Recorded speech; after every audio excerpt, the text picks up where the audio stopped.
What's up, y'all? This be your boy Scotty, and you're watching my review on Love and Hip Hop Season 3 Reunion Part 2.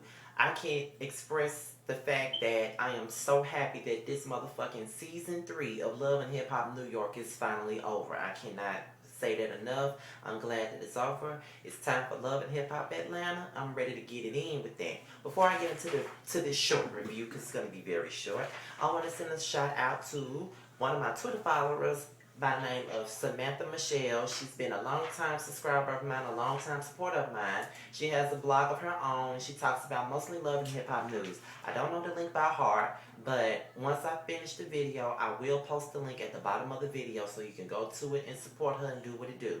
Her name is Samantha Michelle. And, you know, like I said, she's been supporting me for a long time, and I'm giving back that support. With that being said, let's get into this Love and Hip Hop reunion review. Okay, let me just say this. This reunion could have been an hour and 30 minutes. And I'm going to tell you why it could have been an hour and 30 minutes. Okay, like the first part of the reunion was it was pretty good. But this second part, whatever. I could have done without a part two because most of the part two is really about nothing. Like this part that I'm about to discuss right now was about, you know, the sex appeal of the show, like the ladies' bodies and the dick pics, shit that we really didn't give a fuck about. You know what I mean? Like there's a lot of things that were cut out of the reunion that was brought to our attention on Twitter. Rocky Thunder, as a matter of fact, said that she took a lie detector test and she proved that she never slept with Joe, but the producers cut it out the show. We would have loved to see that. I was wondering why she didn't even take a lie detector test because everybody wanted to know if she fucked Joe and she didn't. So at least that's been, you know, been clarified by her. But you know, I really do feel like Joe Budden and Richard's lying about them damn pictures. Ain't nobody doctored them damn photos. Who the hell are y'all for somebody to doctor y'all damn photos? I mean, I'm just saying. Even Erica said that Rich was lying, saying that the photos was not his. Like these some front ass niggas. I mean, everybody ain't meant to be big. You know what I'm saying? So it is what it is. So stop lying. Get into what really matters into the show. Let's talk about Jen and Consequence discussing religion. Now, you know, I don't know much about Islamic values. I don't know much about Muslims, but it just really just feels kind of selfish of Consequence to expect Jen to, you know what I'm saying, just go along with what the fuck he want to do. You know, she comes from a different background. He comes from a different background. And you know, the way he said it, you know, the difference is that that's my son, and in my religion, whatever your father is, that's what you are. I just feel like that's a bunch of asinine 1920s bullshit. I feel like he doesn't necessarily have to be where you are, but you know, it is what it is. I just feel like, you know, Jen is settling for anything. She said that she's over it. She doesn't want to fight with him anymore. But I know deep down that she wants to have her Christmas. That's what I think. She wants to have her damn Christmas. And you know, I just feel like she on some bullshit. I just feel like she just settling because she doesn't really want to live her life as no damn Muslim woman. I don't really believe that. And you know, that's just how I feel about it. I just think that she's just willing to settle for anything just to say that she's making Consequence happy. I'm just not here for that. I'm not in agreement with that. It is what it is. I did not know that Rashida was raised with this Islamic values. I didn't know she was a Muslim either. So I was wondering why they had her on the stage. I never knew that about her. But she was obviously raised as a Muslim. And that's where we come in with the race part when Rocky versus Jen comes from Rashida. Jen want to say that she did not say that she would get a job before Rocky because she white. I could have sworn that she said that. If she didn't say that, please correct me if I'm wrong. But I really thought that she said that she would get a job before Rocky because she white. It'll get done because she white. If she did say it verbatim, that's what the fuck she was trying to imply. That's what I think. That's my opinion, and that's just what it is. That's what I think. And you know what I'm saying? I just feel like you know, this segment alone makes me root for Rocky. It makes me want Rocky Thunder to come back to Love and Hip Hop. Because at the very beginning, I wasn't feeling Rocky. I wasn't even here for that bitch. But the way that these motherfuckers set up here and ganged up on her and triple teamed her really didn't make no sense. You know what I'm saying? Like, clearly Rocky doesn't like Consequence, so clearly she doesn't want Consequence to say nothing to her. So she called him Bucky, he called her a raccoon, then he called her a bitch. You know what I'm saying? Like, he called her straight up bitch. I know I call women bitches all the time on my videos, and I say bitch a lot outside of my videos, but it's a way you say it. And the way that he called her a fucking bitch, he just come off as an abusive jackass or something. I honestly believe that he be beating Jen the Pen ass when the cameras ain't rolling, because that's what I believe. Like, as much as she be crying all the damn time, I really honestly think that he be whooping her ass. And the way he called Rocket a bitch just then really lets me know that he will put his hands on a woman. I don't give a fuck what nobody say, he'll put his hands on a woman. Then that led to, you know, Jen saying, what type of Muslim woman are you speaking like that? What kind of Muslim bitch? I mean, come on. People are human. People are gonna use choice words. Are you fucking kidding me? You crackerjack bitch. You know what I'm saying? Like, come on, man.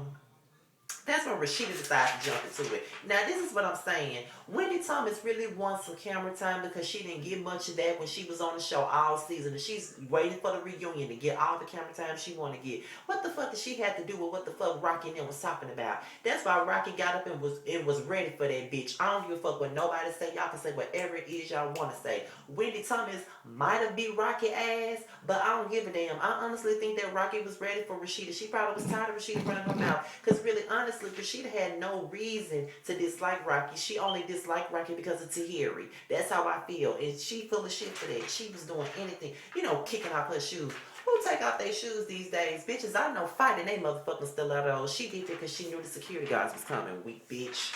Anyway, that's when L'Oreal and Consequence was, you know, they had their issues with the song that he wrote for her about the light skin is the right skin verse. And he basically, you know, him even talking to L'Oreal, I just feel like he's very cocky for no reason, because I didn't really know who the fuck Consequence was until Love and Hip Hop. I had no clue that he even wrote Party for Beyonce. I didn't know nothing about him, so he really need to get himself in check, because I never knew who the fuck a damn Consequence was. You know what I'm saying? And Consequence come off as a big ass pussy. He's very motherfucking bitter. And not to mention, speaking of me calling him a pussy, did y'all not see how after Rashida and Rocky was about to fight, did he try to grab Rocky at first? I could have sworn when the security guards ran in, I could have sworn that I saw that bitch grab Rocky. And then when Rocky told him to shut the fuck up, he gonna stand over Rocky talking about some make me shut the fuck up. Who does that? You ain't nothing but a faggot ass, big teeth ass, bucky mouth ass bitch. Like, for real. Like, I don't respect nobody like that.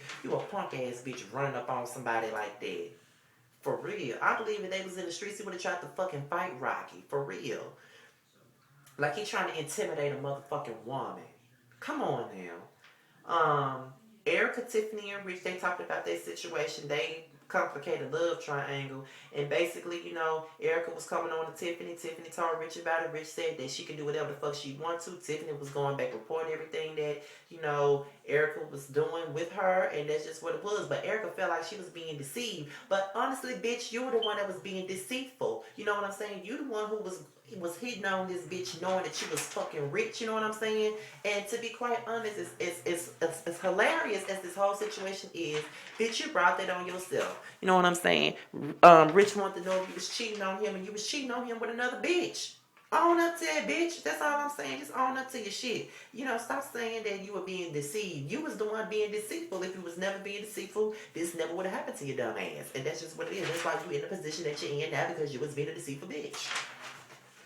Yandy spoke on her situation with Mendices. She was basically saying how hard it's been, how they're waiting on the bail, how she's been, you know, handling being a single mother. Mona asked her if Mendices have to go away for a long period of time. Is she going to stick it out with him, or is she going to do whatever? Yandy said that she's not even going to answer that question, because when you speak things like that to existence, it happens. So she'd rather not say that. She's in full belief that he's going to come home and all of that. So I take my hat off to Yandy for just riding for her dude and just basically letting it be known that she don't give a fuck. She riding for her man regardless of the situation.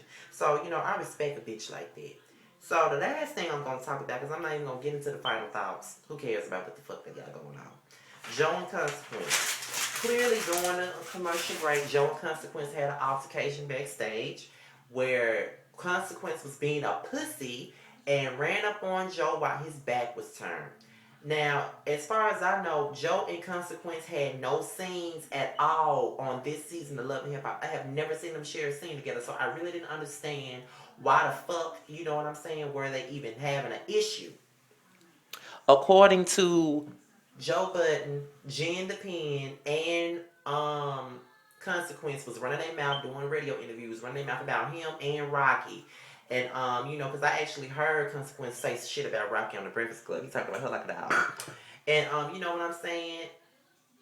Consequence said that it wasn't an issue anymore, so you know what I'm saying. But if it wasn't an issue, why the fuck you keep doing interviews? You know what I'm saying. So that's why Joe Budden was like, well, if he keeps doing this, then I'm gonna have to approach him in a different way.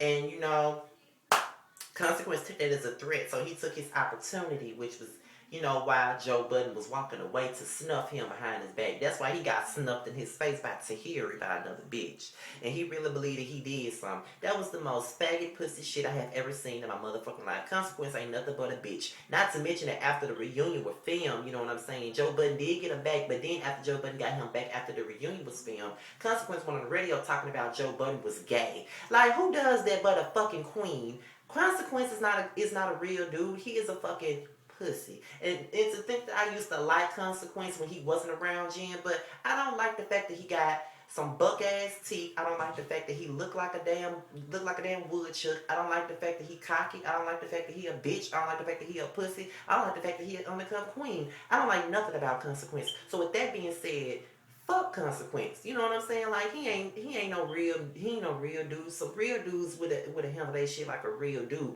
He handled his shit like a bitch. That's how I feel, and can't nobody take it away from me. Fuck Consequence. That's all I got to say. And fuck Jen too. Shout out to Tahir for giving him that damn lick to the head. With that being said, y'all, this is the end of my Love and Hip Hop season 3 reunion. Aren't y'all happy that this shit is over? It's time to get to the real shit, and that's Love and Hip Hop Atlanta. I'm ready for that shit. Team K Michelle, Team Erica, Team Mimi, Team Arian. That's what it is. So, with that being said, y'all, make sure y'all check out Samantha Michelle's blog. Be sure to follow me on Twitter at www.twitter.com/Mr_Still_Standing without the G. Ask Scotty. Email is MrStillStanding@yahoo.com. And my Instagram is King of the South 23. For those of y'all who was asking me about Married to Medicine, me and Miss Hello Kitty actually did an overview on Married to Medicine a few hours ago. We actually filmed that video a few hours ago. So, I hope y'all enjoyed it. And I'm out of here, you guys. Peace.